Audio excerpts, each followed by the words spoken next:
Welcome to BrotoGP. This is still episode 88, or are we doing 89? I'm not sure. This is Argentina Part 2, the Climax. You were surprised that we kind of cut you off without actually talking about the race last round, but we're doing it this time. We got a whole nother hour of shit to talk about. We were only going to talk about the race, so let's get moving.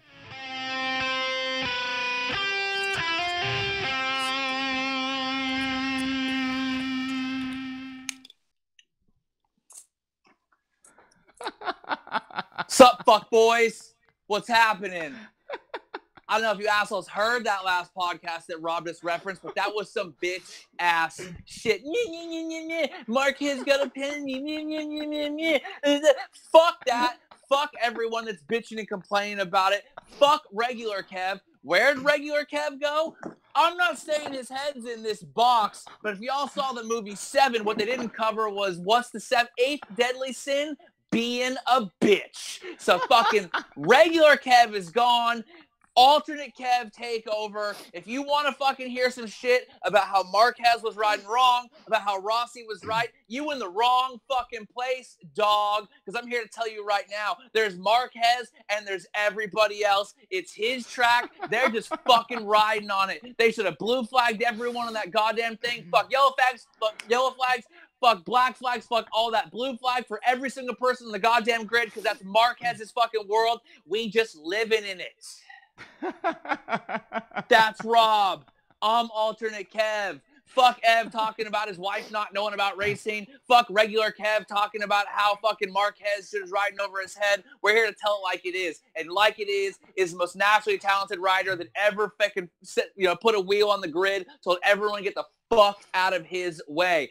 Fucking drop the hammer, mic drop on everyone. You think because he finished that race at 18th that he didn't just let everyone know? A second faster a lap in the rain, bitch. I'll put this bike where I want it, when I want it, and if that's straight up your ass, you gonna fucking like it. Yeah, that being said, a lot of people like it. No. That being said, should we well here, Kev, I got a little surprise for you since we're going alternate Kev. Yo. I have some wine here with a cat on the glass. I don't know if you can even whatever. Fucking alternate cat don't give a shit about cats. If that ain't a pit bull named Biaggi, I don't want to fucking see it. I'm just trying to join the club, but I went with red tonight. And it's the first time I'm drinking wine on one of our fucking on one of our podcasts. I did it just for you. Oh shit. Oh damn. Shit. Oh damn. Just for alternate me. Kev. Right. Alternate Kev doesn't appreciate anything. It's terrible. I don't appreciate shit. The only thing I appreciate is the fucking law of the jungle. You know what I'm saying? I appreciate fucking, what the fucking Darwin style, you know what I'm saying? And that's what Marc Marquez did on everyone else. It's survival of the fittest, bitch. And if you can't fucking fit, get the fuck out of the way because he can fit that bike wherever he wants. I don't care if your bike's in the way. I don't care if Rossi's complaining, he goes for my legs. This is war, bitch. It's war without the bullets. And Marc Marquez is a human fucking bullet, and he is going to cross that finish line whether you want him to or not. All right, there is one thing that Marquez cares about besides that, and it's the bottom line. The bottom line. So let's do something first before we get into more motorcycle racing and Marc Marquez talking. Because you can't bake without any dough, son. If you want to increase your dough flow, you can't bake without any dough. You gotta pay the piper, and that piper happens to be, in this case, Cy from Riders Law. Yeah, I mean, honestly, they're helping us out. We're helping them out, and we hope that they can help you out, but not like we're not hoping bad things upon you. Just if you get into an accident, a motorcycle accident specifically, you need any legal help, please give Riders Law a call. It's me and Kev on the show, so the banner's a little cut off behind me, but you can still see it. Yeah, that's Riders Law with a Z. Definitely give them a call if you need any legal help in the state of California. If you're outside of the state and still need some advice, please call them as well. Check them out. Actually, Riders Law is going to be in Atlanta this weekend racing Moto America. They got a huge new trailer, new big rig. They got 3 full-time riders, premier entries, so they're going big to show their love. They've got 8 cases of Rogaine to hand to Tony Elias, fucking free of charge. Does he need it now? Does he need it? Have you seen his fucking head? He's got like 9 hairs on his forehead. Oh, poor guy. But he still has like super long hair. He just has like 8 or 9 super long hairs on the front. Shave your shit, bitch. Shave your shit and embrace it. It ain't looking good. But yeah, so of course this podcast is brought to you by Riders Law, and please give them a call. They're loving what we're doing. We're loving what they're doing, especially with motorcycle racing, and they will help you out if you get into any trouble. Give them a call. All right, before we get started on this new episode, let's give you a quick recap of the previous episode. Yeah, I'll give you a quick recap of the previous episode. A bunch of shit no one wanted to hear. A bunch of guys fucking bitching about one rider being too fast and being too rough and tumble. As Max Biaggi said, this ain't ballroom dancing, bitch. It's moto racing. There was plenty of shit besides that. Moto racing and hunting. I don't know. What's his name say? Hemingway? Who fucking cares? It's only fucking motorcycle racing. It's all that matters. That guy was like the man's man. And fishing. Yeah, exactly. You gotta say fishing, right? He was like the worst human being ever, but the best at being the worst human being ever. Yeah, so last episode, Jack Miller did an amazing pole lap. Aaron Canet tried to kill another Moto3 rider. Excuse me. Tried to kill another rider? Fuck no. He got vengeance, law of the fucking jungle, son. It's kill or be killed. You can't bullshit him out of the way. Street. You can't bullshit on Front Street and not expect some retaliation. You can't roll up. He's like he didn't fucking grab a garbage can and throw it through the fucking front window of his motorhome bus. Go Conor McGregor on that motherfucker. Yeah, I feel like this is the week of Conor McGregor style incidents. Right. We've starting with Conor McGregor his fucking self. Yeah, exactly. All right, besides that, what else happened? So Marc Marquez, he stalled his bike on the grid. He went backwards on the track. He still took his grid spot. He didn't get pulled off the track. And then we finally got into the race, and Zarco sort of punts Danny Pedrosa out of the way. Not exactly. He didn't go full Marquez. He went like Zarco went like 50% Marquez. Yeah, what do you mean?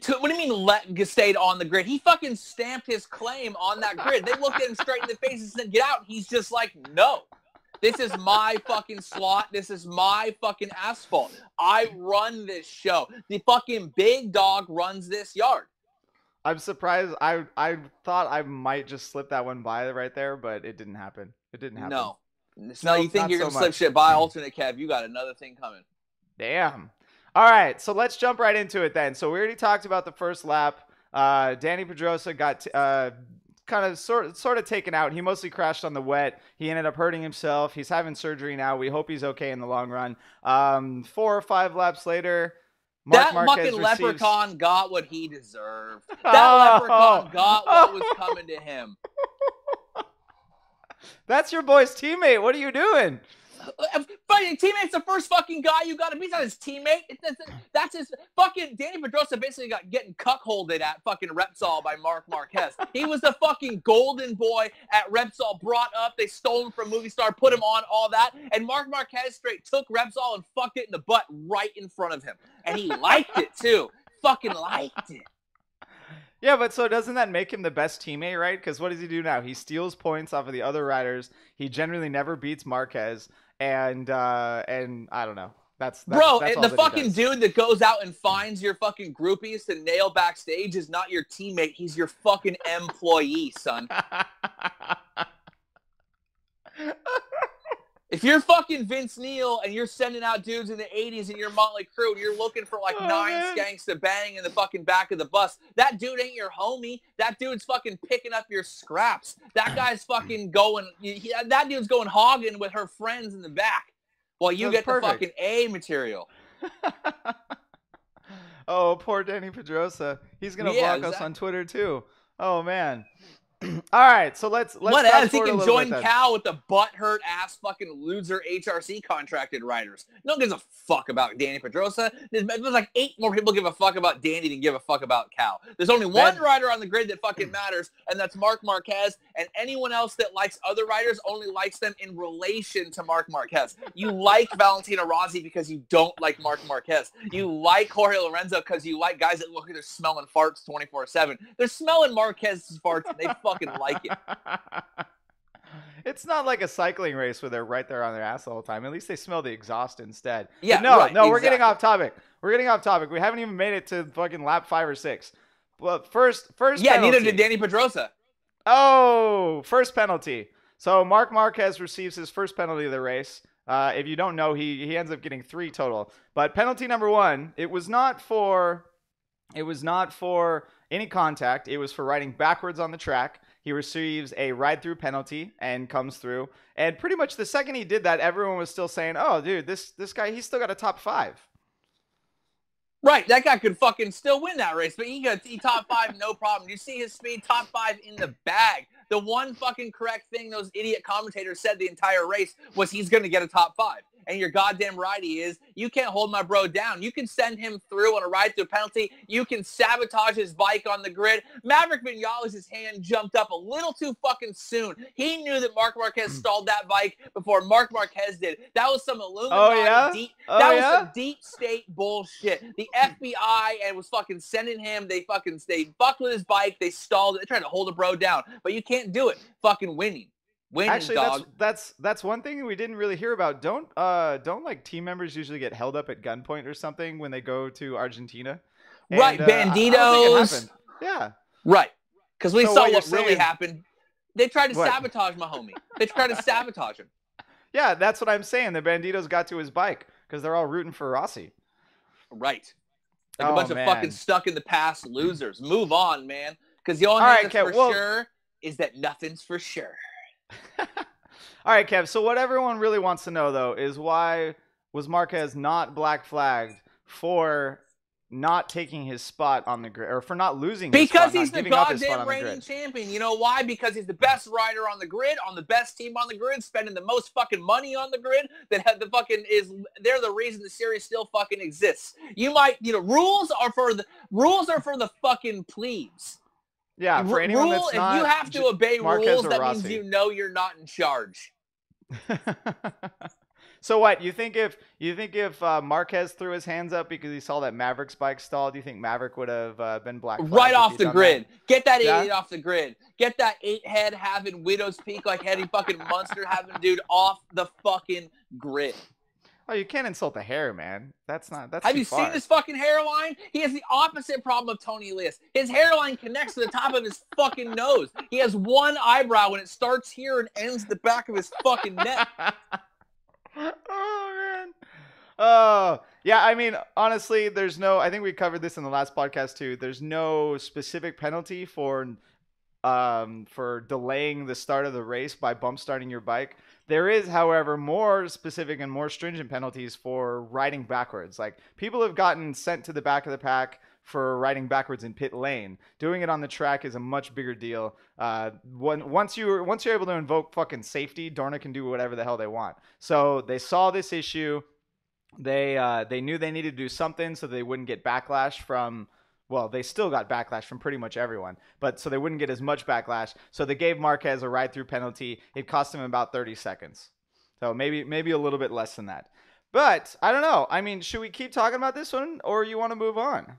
We can move on all we want, because the matter of the fact is that 30-second penalty didn't mean shit. When you're a second half, 2 seconds faster than everyone else, I don't give a fuck. You can't hold my man down, and you're certainly not going to. You think one 30-second penalty? If you think one penalty is going to hold Marc Marquez down, you got nothing coming. Yeah, foreshadowing. All right, fucking Marc Marquez assumes a penalty per fucking season. He's so dope with his penalties that they invented the penalty point system for it. And despite the fact they invented the penalty point system for it, he's such a fucking boss that he still had them fucking scared to implement and give him any penalty points whatsoever. They invent the Marc Marquez Memorial penalty point system, and the most impressive thing they ever did with it was make sure Valentino Rossi isn't fighting for his fucking 10th title.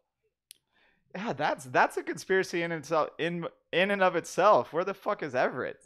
Right? They stopped Rossi from winning the title, and we'll probably get to shades of Sepang 2015 a little bit later in this episode. All right, so moving on to the second incident. So the middle part of the race is Marc Marquez pretty much says fuck you to everyone on the track, everyone in front of him. The first person he comes across is Aleix Espargaro.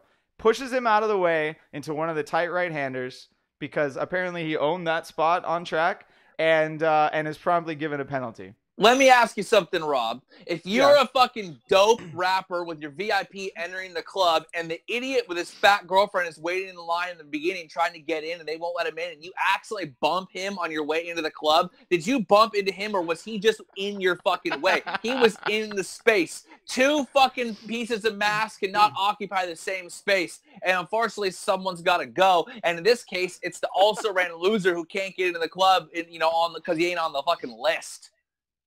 Oh, damn. Wow. I've never been a famous rapper, so this never happened to me. I'm sorry, Kev. I've got nothing for you there. Yeah, luckily, me and Drake are like this, son. And Drake can tell you right now, fuck them. They're going to see how hard they ride. Look alive. And that's exactly what Aleix Spargo need to do. Look alive because he's coming in. Yeah, so Dorna, the FIM, and the race stewards didn't really agree with you, though, because right after that happened, he got a +1 position on his electronic dashboard and his pit board, and he had to move back a position. So there is Mike Webb and a bunch of 50-year-old English and Spanish dudes didn't agree with me. Like, I give 2 fucks about that. I don't even give half a fuck. I give less fucks that me and Mike Webb agree on something than Marc Marquez does when there's someone at the apex of a turn, despite the fact he's a second and a half faster than them. That's how many fucks I give. There. But what the fuck is your homeboy doing? If he's a second and a half faster, why does he need to charge through like that and take up the same spot? Let me explain something to you to use the club analogy. If you're going to get in the club and you know you're going to get in the club, you're good, right? But what if fucking Back That Ass Up comes on and you hear it? Da-da, da-da, da-da. You know you got to be on the floor like that, son, because that's when the booties are out. Right? If you are in the club getting your drink and you hear wah wah wah wah wah wah wah, and you hear the beginning to Back That Ass Up, you gotta get to the fucking floor. You gotta get to the finish line because that's when the booties are out. Titties is shaking, son. It doesn't matter that you're in the club and you're gonna dance at some point. If you hear Back That Ass Up, you gotta be on the floor, man, because you only get one chance at Back That Ass Up a night at a club. So what you're saying is there was priority going on here. He needed to get through quick. He needed to get through quick. Right. You got to make way. Damn. I don't. I just as a motorcycle racer myself, I'm just not really seeing the club analogy. It's fucking Marquez. Like that's the thing, right? It's like he barged through and ran the guy over that was waiting in line with his chubby girlfriend, and then the bouncers are like, "What the fuck did you do?" And they close the door on him, right? They didn't close the door on him. All he did was fucking sprinkle some fucking 20s at him, and they let him keep going. They didn't take him out of the race. What are you talking about? They closed the door on him. He was in the club, drunk as fuck, spinning around with his tie around his head. But they made him fall. They made him fall back in position. They delayed his entry to the club. It was delayed. He was already in the club, son. And all the bouncers did was tell him, like, hey, bro, boss says you got to chill a little bit. So just try to, like, keep it on the DL. Yes, that's exactly what they did. Fucking A. Yeah, so what's with Dorna not having any balls here, right? We're on a second penalty. He keeps them in his back pocket. Damn it. Fucking Marquez can't have that much power. Dorna's balls are in this box marked what's in the box right next to fucking regular Kevin's fucking dome. Kev, just remember, because you're using the front of your iPhone to record this, the text is backwards. I don't give a fuck. Do you think I care if they can read or not? I don't give a shit. That's why they're listening, son. It's not a fucking book. I'm not fucking James Joyce. I'm fucking alternate Kev, son. Oh, God. Oh, God. So Marquez's antics continued. He didn't push Taka Nakagami out of the way as hard as he did with Aleix. There was some shenanigans with other riders. He pretty much made room or forced his way through on every single rider that he was 1 to 2 seconds faster. And to me, that just screams idiot, poor racecraft, not a good idea.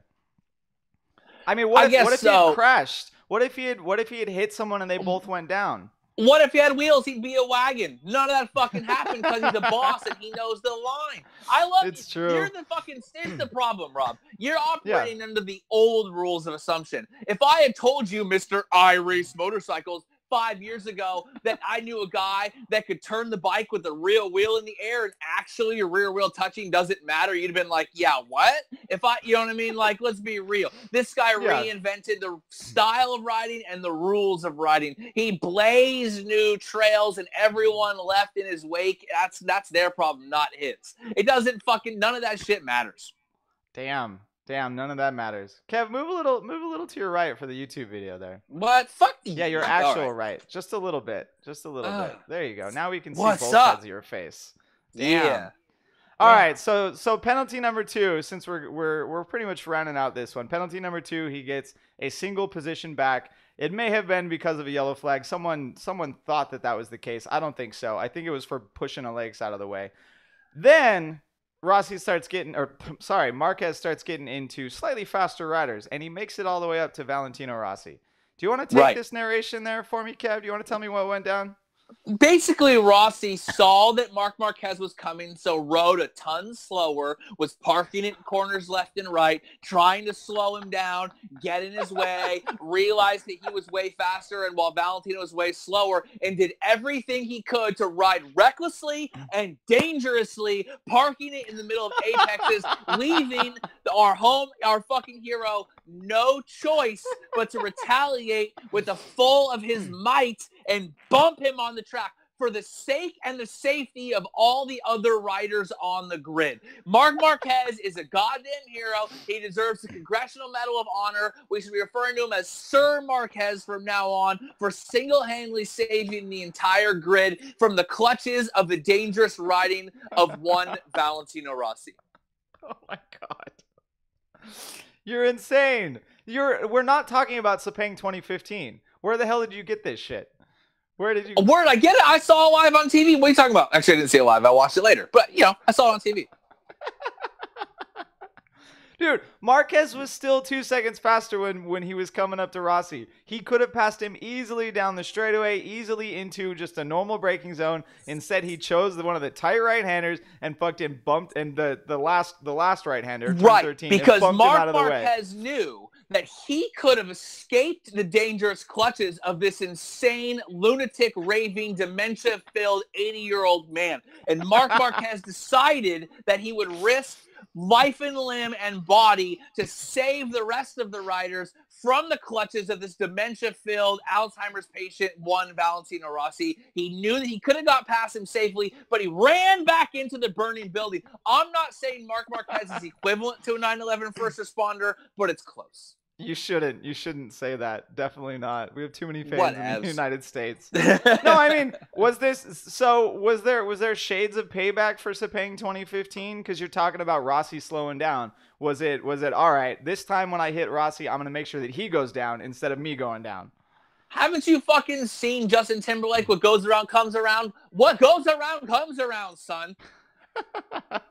So yes, you're saying it was payback. I mean, to me, it wasn't the same. It wasn't the same situation because unlike, I don't know what you're thinking now, but in Sepang 2015, it really looked like Marquez accelerated into Rossi and had made contact with him. Like Marquez ran into Rossi, and then he got his bar caught, and then he went down. Right? Like Rossi definitely initiated the whole shit by slowing down, but I don't think it was all Rossi's fault back in 2015. Whereas this time, I'm going to say that it's kind of all Marquez's fault. No. Let me explain to you something. Valentino was clearly guilty of one of the 7 deadly sins, that is sloth. And that is going way too slow on the track. And if there's one cardinal sin in all of racing, is it's going slow. He deserved everything he got because you only got one job, and that's to go fast. Haven't you fucking seen Ricky Bobby? I want to go fast. And if you're going slow, that's a no-no. Get the fuck off the track. God damn it, Kev. He wasn't going that slow. He was still beating 3/4 of the grid. In fact, he was beating Marquez at that time, too. I guess if it wasn't for the penalty. He wasn't beating him. He was only, exactly. He was only ahead because the deep state was trying their best to dispose the rightful ruler of MotoGP, Marc Marquez. You haven't convinced me yet. You haven't convinced me that Marquez owns the entire racetrack. I don't know what to do about that. Let me convince you with a couple of statistics. Okay, let me convince you with won the title his rookie season. Let me convince you with follow that up with broke the all-time wins record when he did so. Let me follow that up with, despite the fact that 5 DNFs, getting taken out, having Honda doing all that, still wins the title. Let me follow up the fact that he owns it because he's wearing the fucking crown. He owns the crown, and possession is 9/10 of the law, son. Damn. So it's just MotoGP is his now. So he's removed it from Rossi. He's taken the crown from Rossi. Right. Exactly. God damn it. I'm not buying it. I'm not buying it. Here's all one Valentino main reason. is at this point is Napoleon in exile. He might have the name, he might have the history, but he holds no power and wields no influence whatsoever. That's actually a pretty good reference, but I think you're like 2 years too early for that. Rossi will win a race or two this year and show us that he still has power. And of course, we've got the VR46 crew coming on. So to remember that one in a year or two. That'll be good. That'll be good for them. But all right, there's one main reason why I'm fairly certain that Marquez doesn't own the crown entirely, and it's the number of fucking boos he's going to get for the rest of the season because of this incident. Let me explain to you something. You can boo him all you want. You can say the emperor has no clothes, but at the end of the day, the emperor is still the fucking emperor. You can snicker at him wearing no clothes, but the fact of the matter is, you lined up in the streets in the fucking human shit on the side and your dirty burlap sack, and you watch the emperor go by riding his majestic Repsol steed, and there's nothing you can do about it. You can boo him all you want because he fucking nourishes himself on your hate. I don't think he does. He has not embraced full villain yet. You're totally full of shit. Doesn't matter if he's embraced it or not. He hasn't. He hasn't taken a page out of the BrotoGP playbook, out of the B team playbook, and gone full villain. He doesn't understand yet. HRC hasn't got him to do that, and he hasn't embraced it yet. Right? He's not nourishing himself on our boos. He's still, like, every time you see it, they pan to his face when he gets booed. He looks a little sad every time it happens. He's still a little too fragile to go for it. Whatever. It's only a matter of time. It's only his development whatsoever. He only looks a little sad because he feels, it's not that he's sad about being booed. It's that he feels pity for the worthlessness of the lives of the people that are booing him. He realizes in sort of a moment of existential that the world only has room for one Marc Marquez. No one else can feel the level of superiority I agree with you on that one. and a level of superiority and fantastic ability that is his. He isn't crying and sad because you don't like him. He's upset that you don't get to be him. All right. Solid. Okay, I'm switching gears a little bit, Kev. Can we have regular Kev, or is alternate Kev still gonna stick around for this one? Can we have it just regular? For a bit? Who's regular Kev? Oh, what's in the box? What's in the box? What's in that box? Right. All right. What did we say again about the 8th deadly sin being don't be a bitch? So regular Kev from episode 1 violated the 8th sin. That's terrible. Last episode was the most sinful I'd ever seen regular Kev. And it wasn't even that he deserved it, is he needed to be put out of his misery. Oh, I couldn't let him live like that. It hurt my soul to see him drop to that level of bitchness. So I took this pillow and did what needed to be done. And while I looked away and felt the pillow shake in my hand, there was a moment where the shaking slowed and I felt his soul release and knew that he was free from the clutches of bitchdom. You're insane. Afterwards, you're insane. I lit up a filterless cigarette, checked Danoni's Instagram, breathed a sigh of relief, and knew that BrotoGP was in for a new day and a new era. Sounds like a nice evening for you, really. No, really. Let's actually talk about more of the actual racing. We've talked about some drama. There's some more to get to. So the battle for the podium, the battle for the win. Right? Kyle, Zarco, Rins, and Jack Miller. Jack Mayhofer. I might leave Jack Miller off the list a little bit. You said it. You actually went to almost say it. I almost did. God damn it.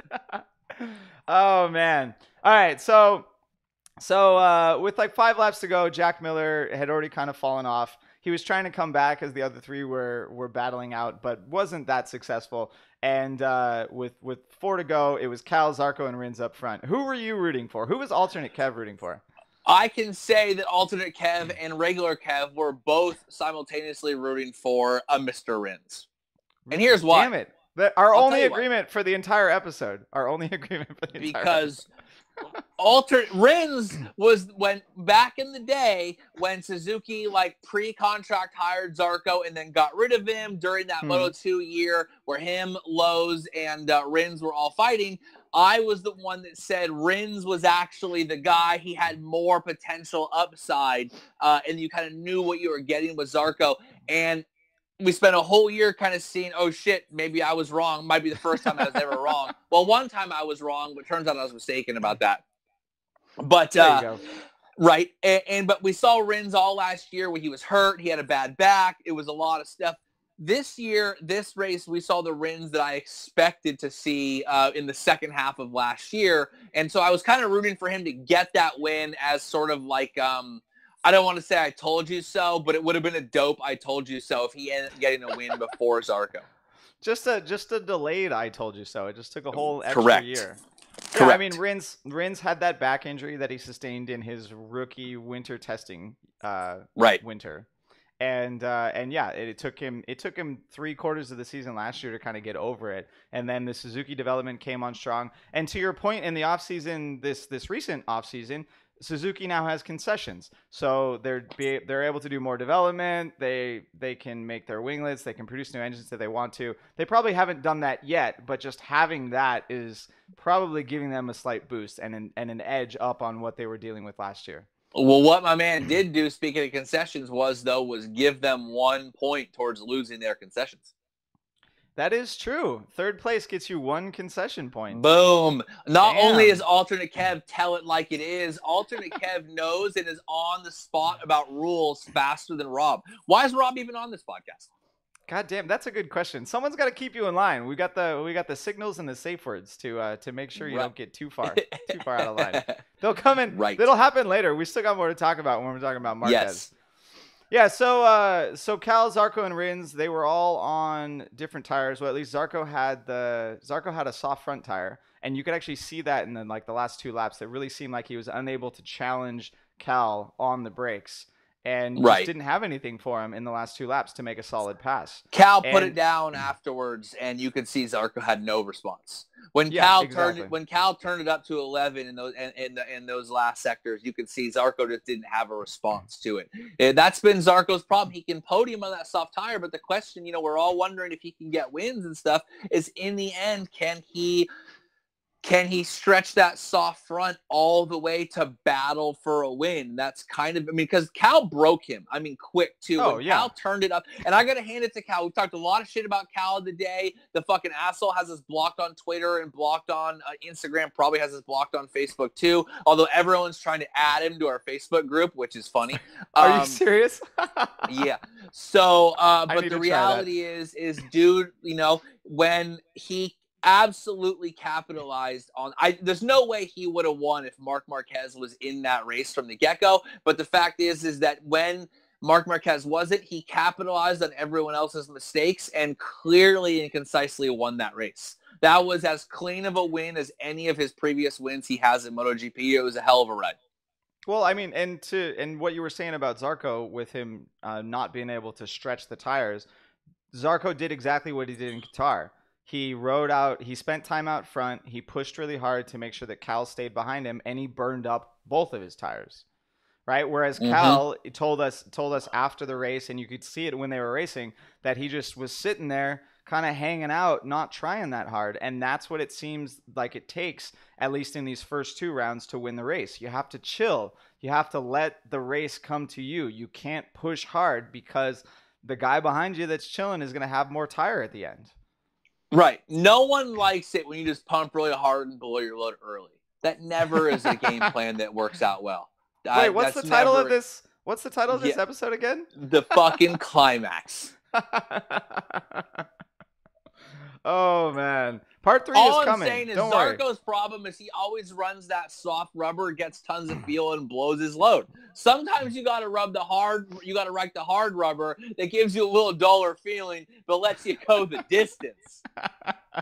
You know what I'm saying? You know what I'm saying? Go the distance. Sometimes you got to numb it a little bit and just go like go on instinct. Sometimes you got to numb it a little bit and just go. You need a little less feel to get you the home stretch. Can I get a title there, please? Yeah, exactly. Some of those are positive. No, I mean, I think, yeah, we talk shit about Cal, but his experience in MotoGP really showed, right? He was able to do exactly what he needed to do. He replicated what Dovizioso and Marquez did in Qatar, pulled it and made sure that he had tire at the end and pulled out the win. I was a little like, I was rooting for Rins. Wait, he rode the hard rubber and then pulled out anyway? Fuck. God that dude's fucking, he's not taking any chances. I was also rooting for Rins just because I want to see, like, I tend to root for the underdog more. And if of those 3, we're going to go with Rins as the underdog, especially because he's on a Suzuki. Zarco, you know, I'm not on the Zarco hype train. I'm going to hate on him almost just as much as I hate on KTM. But yeah, I was rooting for Rins. That's why when Zarco goes to KTM next year, you're gonna see peak Rob hate. You're gonna see Zarco on a trellis frame with soft, and it's gonna be rough. Fucking Rob's not gonna know what to do with himself. I'm just gonna be glowing red and just stoic, just not talking the entire time. But if he does shitty, then I'll have tons to talk about. It'll be great. I really wanted to see Rins win because I want Suzuki to win. I want that bike to do well. It's way better for this. I mean, look, Cal winning is cool and the satellite bike winning is cool. But if a satellite bike winning wasn't going to be Jack Miller, it's better for the series for Suzuki to win, in my opinion. It's better to see factory racers and factory teams moving on up. The fact that Suzuki is actually still kind of technically below a satellite team is rough. I would have loved to see them win. Yeah, I mean, we've talked about this before. The more factories that we have actually producing race-winning motorcycles, the better it is for MotoGP. Correct. Right? The better it is for any race series. Oh, yeah. The more factory teams winning races, the better for any race series. Because they're the ones that can pay the good riders, that spreads the talent out. It's not just HRC taking away everything. If you can have people to root against, it's great for the series. 1-star reviews, 5-star reviews, all the time. Correct. All right. Is there anything more we want to talk about with the race wins? So we're gonna do post race later. Because some fucking doing that shit, in part 3. There was some fallout from this nuclear war of a race. There was some radioactive fallout that exploded on Twitter, that exploded on Instagram later, that exploded in writer interviews and press interviews, and we're going to cover that. We talk about the race, son, the action. Maybe we'll do Parc Fermé interviews if we have time after this next bit. I'm not entirely sure. But all right. So we already talked about Marquez crashing into Rossi, or as Kev likes to put it. Excuse me. He didn't Rossi crash getting in the way. him. Right. No, he jumped on that grenade for the sake of all the riders on the grid. If a dude jumps on a grenade to save everyone and survives, you don't say he crashed into a grenade. You say he contained the explosion. And that's what Marc Marquez did. He contained... No, he crashed into fucking Rossi. We are disagreeing for this entire episode about this. I mean, actually, I saw one question online. Did Rossi crash on purpose by running? Yes, off into of course the grass? he did. Of course Should he have just gone into pit lane? It was 2 steps away from Miguel Duhamel throwing rocks onto the fucking track at Road Atlanta like in 1998 in AMA, right? Of course I didn't even know about that. Why did he try to turn on the grass, stand it up, ride straight, finish the race? He gets bumped up, he comes up on the bike, watch the replay in slow-mo. He flips his visor up, looks straight at the grass, looks back up at the camera with an evil, sinister smile and grabs a handful of front brake without ever blinking or breaking eye contact and lays the bike down on purpose. Gets up, throws his hands up in the air like some crazy stereotypical Italian. And you know how I know this is all true? Because Broski didn't have the balls to face Marquez like a man when Marquez came to say, What you got to say now? He wasn't there to apologize. He was there to let him know, fucking turnaround's fair play. You want to be my face next time, I'm going to do the same damn thing. Oh, damn. Mm-hmm. No, we will get to Uchiho later. We will get to Uchiho and post-race later. All right. No, I mean, I say no fucking way. Rossi is still a competitor in MotoGP. He's never going to crash on purpose. He was essentially forced into the grass by your homeboy, Marc Marquez, and his dick move, pushing him out there. Yes, I agree. He was forced into the grass.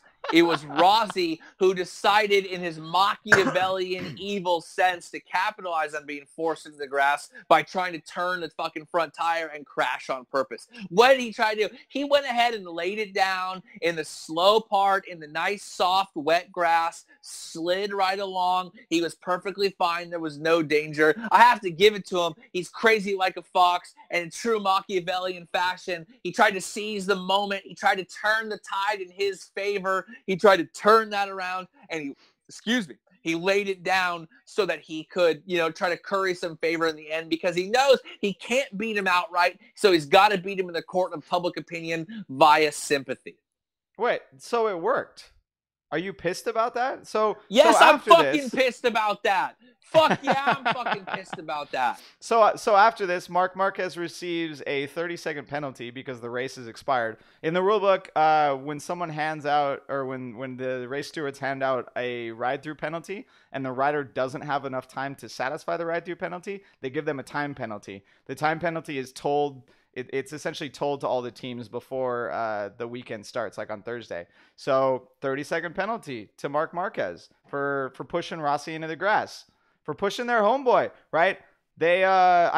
Rossi kind of took one for the team, because him going down made sure that Dovizioso didn't have Marquez gaining more points than him for this round. It actually put Cal in the title lead, which is fucking insane. And unfortunately, Marquez scored 0 points. Yeah, I gotta hand it to Dovi. He is rocking true Peter Baelish style. He's hiding in the corners with a shit-eating grin. He's letting Valentino and Marc Marquez fight it out, and he's reaping the benefits. On a bad day, a terrible day, he was never in it all weekend. He was able to salvage a number of points, while at the same time, he put it, 3 of the 4 title contenders scored no points. Yeah, he only got 6th place, and for kind of knowing that classically the Ducati does good in colder or mixed conditions. Like, maybe they would have done better if the race was actually full wet, but the fact that they were on slicks, on half, like 1/3 new asphalt on the track, they got to pick from 4 different slick compounds, and they obviously missed the setup the entire weekend. Him getting 6th place was pretty solid. Marc Marquez scoring 0 points was even better. Marquez scoring 0 points. Valentino scoring 0 points. Danny Pedrosa scoring 0 points. Dovizioso's quiet in the corner, and he's letting it happen. Yeah, and we'll talk about more about that too in part 3, because he's still quiet in the corner after the fact. Damn. Okay. So after all the shenanigans, after penalty number 3 for Marc Marquez, I don't know why I'm asking this question. I know what you're going to say, but do you think he should have been black flagged for that one? What? Fuck no. What are you talking about? I don't even know why we're going to black flag the reigning champion from the most fucking visible team, the most visible guy on the grid, with the team that spends the most money, and the reigning champion. We're going to black flag him because a couple of slow-ass also-rans whose only job is to be, like, you don't black flag. Let's be real here. All the other assholes on that grid are the red shirts of Star Trek. You're just there to be an extra, to fill out the fucking bridge of the Enterprise. No one gives a fuck about you, and your job is to get fucked up once in a while for the sake of the story. And that's exactly who Aleix is. That's exactly who half those riders are. And Rossi is only one fucking yellow shirt away from being that red shirt. You know, all those guys only exist to provide backdrop for the story. Does anyone care that a couple of random Wakanda soldiers get killed in the battle? No. You only care about fucking T'Challa and that bald badass black chick. The rest of the fucking people you don't give a fuck about, right? That is your job. No one gives a shit about Hawkeye. Why was Quicksilver even in Age of Ultron? He was there to fucking die. All the rest of those riders on the grid are just there as backdrop for the real story. Oh man, you're rooting so many more movies for me. Just it's so sad, but you're right. All the extras, no one gives a shit about them in the battles. Right. No, I'm not agreeing with you about that. I'm not agreeing with you. But these aren't the extras. These are they're fucking Quicksilver and Hawkeye. God damn it. Right. Exactly. How the fuck? No, I mean, right. Okay. So to be fair, if they'd given him a black flag, it wouldn't have mattered. 0 points is 0 points. Marquez finished 18th. He finished a couple of seconds in front of Rossi with his 30-second penalty. Regular Kevin was right about one thing last episode, which was in the end, all that matters is the television. If you black flag Marc Marquez, you end the show early. You end the drama. Basically, the entire race was the Sopranos sitting inside that cafe with dudes everywhere in the story building. And if you fucking black flag him, you're just cutting to black and there's nothing left to see. The moment you tell Marc Marquez to get off the track, you have ended the most interesting story of the race. Cal Crutchlow winning's cool and all, but it ain't that big of a story. You know how I know? There was no one at his fucking press conference, the guys whose actual job it is to tell the story. They weren't even there. He told us there, right? There. Marc Marquez was the story. He is the story. He's the only story. You do not black flag your story in the third act, dog. I don't know. If I was trying to fan the flames, though, a fucking black flag for Marc Marquez, like on the last lap, right as he comes by the stripe, or with 1 lap to go, that would have been exactly the same amount of racing, and it would have fucking blown up. It would have been huge, right? And that's the time frame. You ever seen the movie Private Parts with Howard Stern? Parts of it. Okay, so the big crux of when you're a kid, you turn it on for the boobs. The titties, right? Yeah, Jenna Jameson riding the sound thing and fucking orgasming all over while he goes. Yeah, that's classic. I mean, that's high-end cinema right there, no doubt. Absolutely, that's right up there with Citizen Kane. But one of the parts that says is Paul Giamatti explains that people who like Howard listen for 45 minutes, but the people who hate him listen for an hour and 45 minutes. And the whole studio executives say it doesn't make any sense. And the number one answer is, we want to see what he says next. You don't black flag Marc Marquez, the number one story of the season and the number one story of the race, because you cut out the anticipation of what he does next. This guy rode backward. This guy stalled his bike, rode backwards on the grid, went through pit lane, told Aleix to eat fucking shit, bump talking Nakagami out of the way, knocked over everyone's fake false god idol that is Valentino Rossi. Don't be fooled by the fact that his color is yellow and thou shalt not worship thy fucking golden calf. Exactly. Look at that shirt. Right, that's limited edition right there. The point is you do not get rid of Marc Marquez when he is the story. The moment you get rid of, oh my God, what is he going to do next? You lose half your viewers. Because half the people love him, half the people who are right, and the other half the people hate him, but they want to see what he does next. Because in the end, you respect him. Like Wes Mantooth respected Ron Burgundy. I hate you with every inch of my soul, Ron Burgundy, but goddamn do I respect you. I feel like your proportions are wrong. Pretty much everyone on the internet says it's more like 10% with Marquez and 90% against. Right. So, your answer was pretty much everyone on the internet. That's a good point. Hey, we're two of those fuckers that are just dudes on the internet, all right? Whatevs. Yeah, exactly. Whatever. I'm not doing the internet. I'm a Russian bot. Maybe 3, depending on what's in the box. Right. Not anymore. Man. Only 2 now. Only 2 now. So yeah, I mean, I think it's a little bitter. It's a little terrible, ironic, something that Marquez still gets to beat Rossi, even though he gets a 30-second penalty, even though he had a ride through before that and was forced to give a position back, even though that was complete bullshit. It to me, like, is Dorna and are the race officials and is the FIM, are they setting a strong enough precedent so that we're not going to get a race like this again? Or are they doing just enough to make it seem like they're doing their jobs, but they're really fanning the flames? Let's see here. As an FIM employee or executive, I think, do I want a race so dope that BrotoGP dedicates 3 episodes to just that single race? Or do I want the return of the 800cc era where no one gave a fuck and we basically booed Keith Stoner because it was the only interesting thing to do the whole race weekend? Let me think about that one. God damn it. Don't make it so obvious. No, it's if no, it's I obvious. were race It's fucking direction obvious. right now, I would put him a back of the grid penalty just to see him do it again. Because if there's anything that modern movies show us right now is that everyone loves a sequel. Yeah. Didn't Even you if see the 22 sequels- Jump Street? Didn't you see 22 Jump I Street? totally did. Do the same thing. Do the same thing. It was exactly again. the same. Do They just exactly went to college. The same thing. It was exactly Right. the same. Oh man, even half the Star Wars movies, it's exactly the same as the old ones. That's what they're doing now. And everyone loves that shit. Was A New Hope, and everyone loved that shit. And the moment The Last Jedi did something a little different, they made an entire fucking internet campaign to bullshit it on Rotten Tomatoes and lower its rating. Because that's the internet. Petty losers. Yeah, that's true. That's true.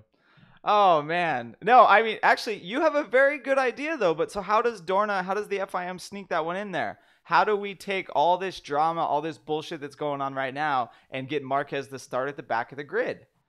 Because that's what we need. The last time, I mean, he did that at Valencia in Moto 2. It was fucking amazing race. He still did quite well. Mr. Rob, the rule guy. Yeah. Is there any rule against giving more than one penalty for the same infraction? No, I think that's against the rules. No, they'd have to think of something else. They'd have to give him a penalty for the grid spot or something, for hitting a different rider. Or I don't think there's a rule. There is no rule for stepping up your penalties for repeat offenses. However, I mean, I feel like even the Spanish have laws against double jeopardy. You can't punish the guy again. That'd be terrible. Questions. I don't know. I'm just saying. I'm not exactly sure that in a multinational conglomerate, the double jeopardy doesn't exist for the sake of the show. For the sake of the show. And that's what we all say. And Dorna puts out that rule. What's going to happen? Fucking 1-star reviews and 5-star reviews. Correct. Yep. Correct. So many people. I mean, honestly, a bunch of people probably jump ship over to your side and start loving on Marquez if he gets another penalty because they'll feel sorry for him. They'll be like, oh, fucking Dorna's only doing this to make the show better. They're fanning the flames. It's a witch hunt for Marquez. Maybe they go and punish the other Marquez for some bullshit. Let me ask y'all something. When the ref wasn't looking and Ric Flair pokes the Macho Man in the eye for the 3rd time, admit it. By the 3rd time, you kind of rooting for him. You kind of like it. You kind of think, fuck, he got away with it again. That fucking dirty dog. You know what I mean? That jet ride, limousine ride, jet flying son of a gun. You start to turn around. I should like him for it a little bit.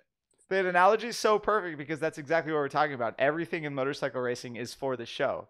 I don't care if it's fucking scripted. I want to see them race really fast. I want to see some shit go wrong for some people that I don't like. I want to see some shit go right for people I do like. I want someone to root against. Very important, I want someone to root against. I want someone to root for. And I want a reality show with dudes racing motorcycles at 212 miles an hour. That's what I want. Fucking Kev. All right, everyone. We just lost Kevin. I don't know where the hell he went. Just like, share, and subscribe this video. Listen to us on iTunes. We will catch you tomorrow with part 3 of the Argentina round. There is so much to talk about with the aftermath. Everything is on social media. There were rider exit interviews. Cal was super salty in the post-race presser. So there's a ton of shit to go over. And to be honest, I think we're going to do this motherfucker live on YouTube. So catch us, like, share, and subscribe. Thanks for listening. Peace.